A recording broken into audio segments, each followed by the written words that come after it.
Inilalagan ng Malacanang at ni Congressman Sandro Marcos ang pahayag ni Senadora Amy Marcos na gumagamit umano ng ilegal na droga ang mag-asawang Pangulong Bongbong Marcos at First Lady Liza Araneta Marcos, pati mga anak nila. Sinabi ng Senadora na kapatid ng Pangulo sa kilos protesta kontra katiwalian ng Iglesia ni Cristo sa Quirino Grandstand kagabi. Balitang hatid ni Jonathan Andal. Sa ikalawang araw ng rally ng Iglesia ni Cristo, tahasang binatikos ni Senador Amy Marcos sa kanyang talumpati sa stage ang kapatid na si Pangulong Bongbong Marcos. Batid ko na nagdadrag siya. Nalaman ko at ng pamilya. Nalaman ng pamilya. Seryoso ito.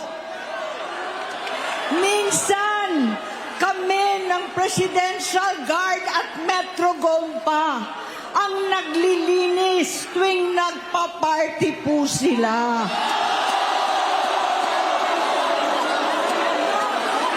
Namuhay kaming magkakapatid sa ibang bansa. Kami-kami lang.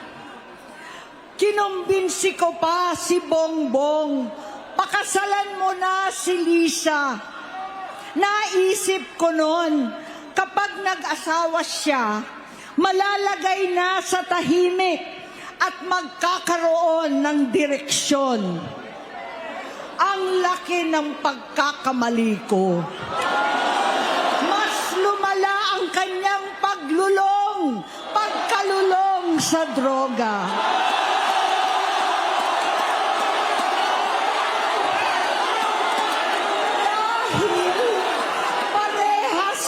Silang mag-asawa.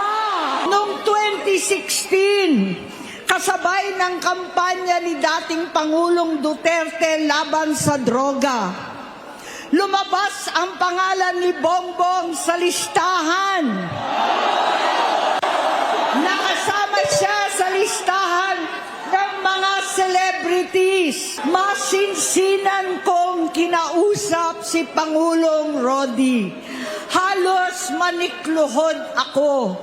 Sinabi kong ayon sa kapulisan, dapat unahin, usigin ang mga pusher at saka na lamang sagipin ang mga user. Naligtas si Bongbong. Alam naman natin na nagkaroon na ng drug test nung pangbago mangampanya ang ating Pangulo. Gusto ko pong ipakita sa inyo para po maalala nyo muli. Ito po, November 25, 2021, na may mga pagbintangang gumagamit di umano ng droga. Mismo, at that time, hindi pa po Pangulo, si Pangulong Marcos Jr. Siya mismo ang nagboluntaryo para magpa-drug test. At sinasabi po sa drug test na to ay negatibo. So ano ang dahilan ng desperadong galawan ni Senator Amy Marcos laban sa sarili niyang kapatid at pati kay First Lady, kundi makapanira lamang? Walang basihan kung totoong makapilipino ka at totoong makabayan ka, Senator Amy. Tumulong ka sa pag-iimbestiga. Dapat na ma-pinpoint, dapat maituro kung sino talaga ang sangkot sa korupsyon. Huwag mong sirain ang kapatid mo. Hindi ito ang issue ngayon. Matagal ng issue to, pero since wala kayong makita sa Pangulo na anumang issue ng korupsyon, kung saan nyo dinadala ang issue. Nakakahiya, Senator Amy. Nakakahiya. Kaugnay naman ang sinabi ng Duterte supporters na nagtipon sa Plaza Salamanca na hindi sila pinayagang makisali sa INC rally dahil sa mga banner nilang BBM resign.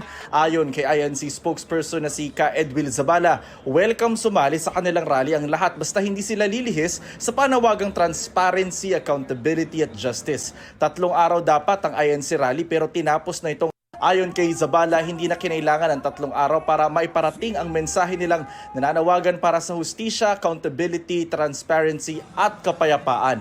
At ayon sa NCRPO, generally peaceful din ang ikalawang araw ng INC rally. Sa day 2 naman ang protesta sa People Power Monument, bukod sa mga miyembro ng United People's Initiative ng mga retiradong sundalo, may mga dumalo ring politiko. Ipinakita sa kanilang programa ang mga video ni dating Congressman Zaldico na nagdidiin sa papel umano ni Pangulong Bongbong Marcos at dating House Speaker Martin Romualdez sa katiwalian sa flood control projects. Hindi raw bibigyang dignidad ng Pangulo ang mga alegasyon ni Ko, habang si Romualdez naniniwalang walang bigat sa korte ang mga sinabi ni Ko at malinis daw ang kanyang konsensya.